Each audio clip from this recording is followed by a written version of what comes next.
Thank you very much, Abhay and Rhythm, for that. Guys, I'll just be summarizing a lot of the best practices that we've discussed already within the seminar so far, providing a few examples as we go along. Abhay, can we go to the next slide, please? Great.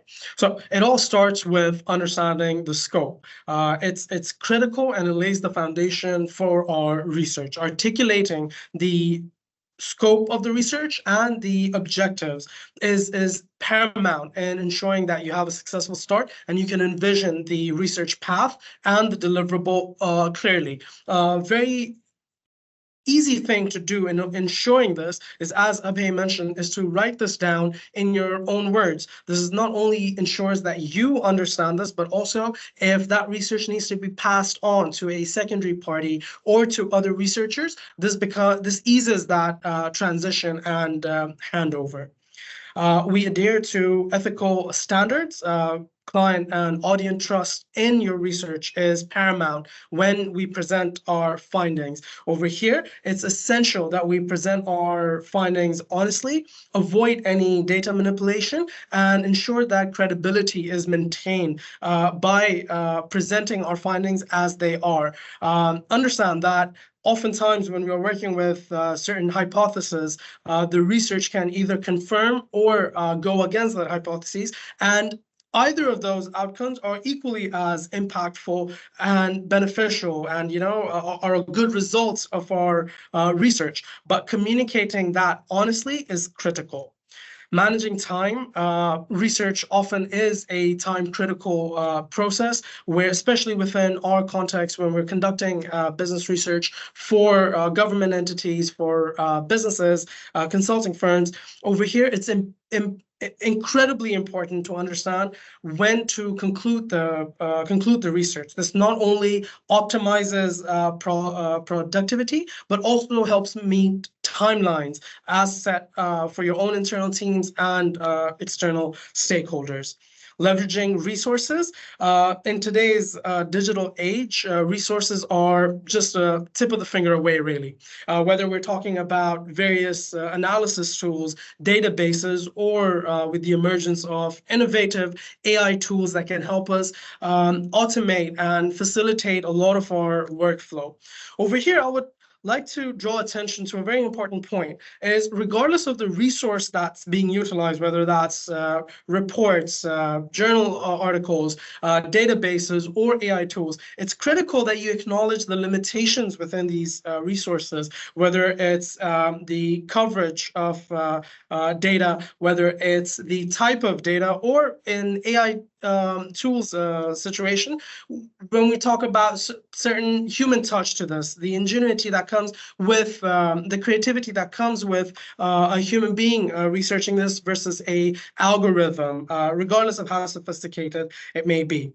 Communicating clearly. As researchers, we need to be effective communicators. Concision and being direct with our research findings is incredibly important. This allows us to reduce the fluff around what's really critical, what's really important, and also sets expectations with our stakeholders and facilitates the understanding. Being brief and being to the point, very important in this regard.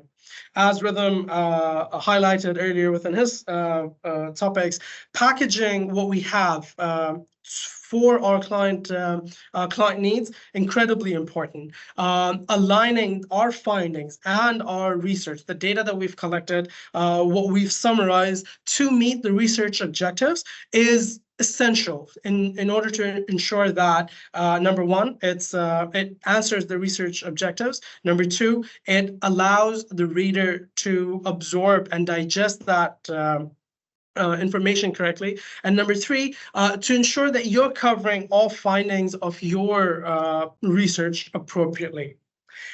And lastly, seeking help when you need it. Research is a very collaborative process. Reaching out to experts, reaching out to people and individuals with expertise within certain sectors or certain types of research can be very critical and very, very beneficial as you go across your research journey and conclude with your findings, and verifying these findings sometimes with an expert, with somebody that has had years of experience within this respective field, can again provide that beneficial certificate of verification, essentially.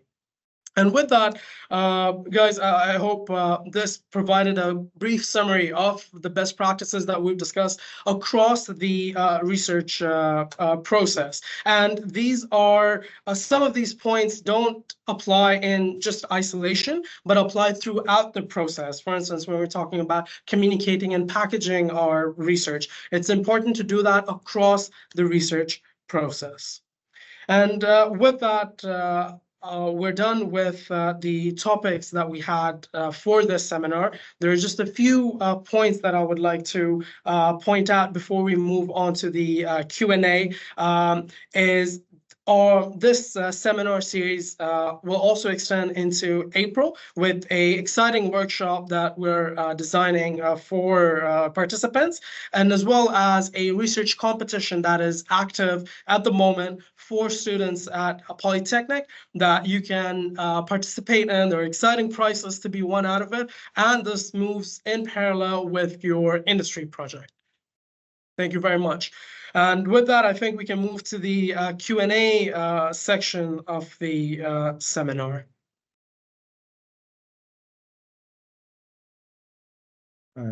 Thank you very much, Ade, Derek, Miriam, and Mustafa. It was very informative. I'm very pleased to see how well this is put together and in a very concise way, yet with a lot of details. With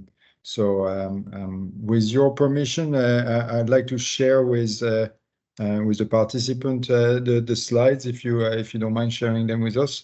While we're waiting, if there are any questions from participants, I'm monitoring the chat, but in case there are anyone who wants to ask questions, feel free to raise your hand and take the microphone.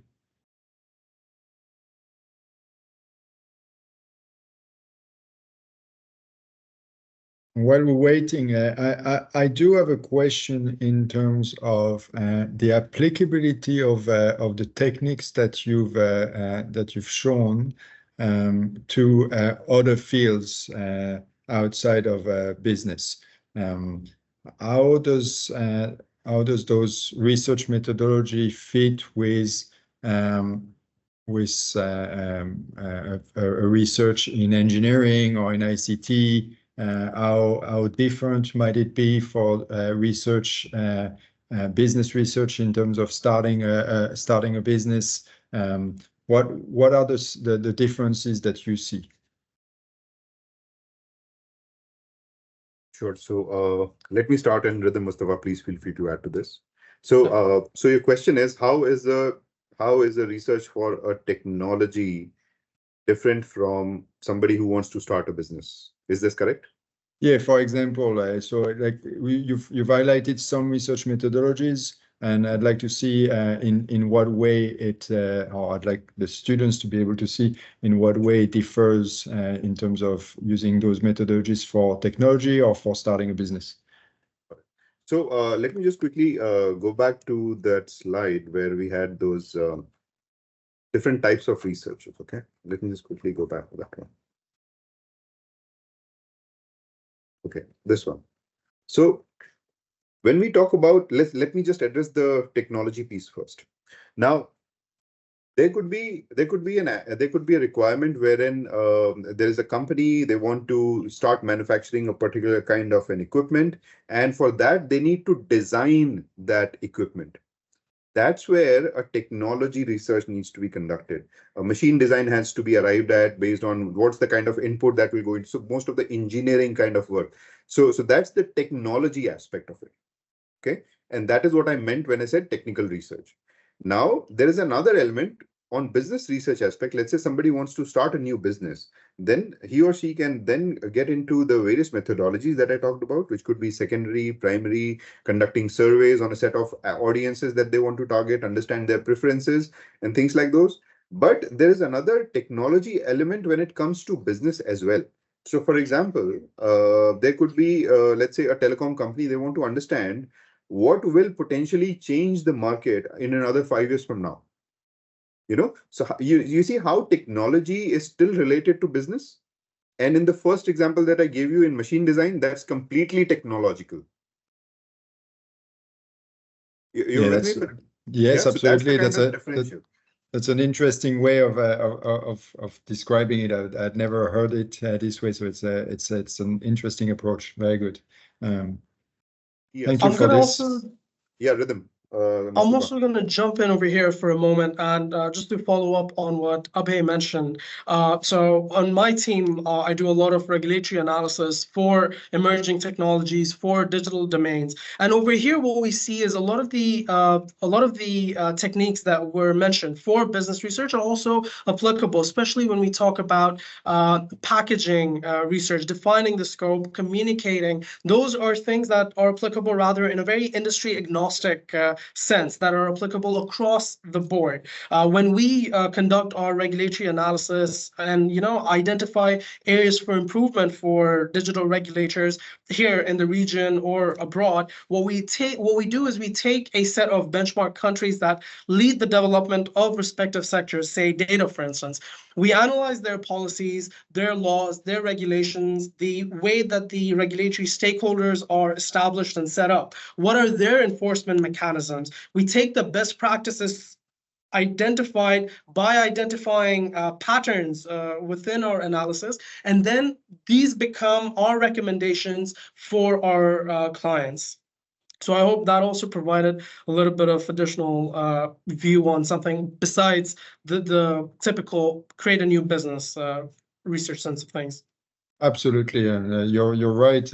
Even technical research does not happen in a vacuum, because it happens to be able to affect the business or create a new business. So you're absolutely right. We didn't get any questions on the chat.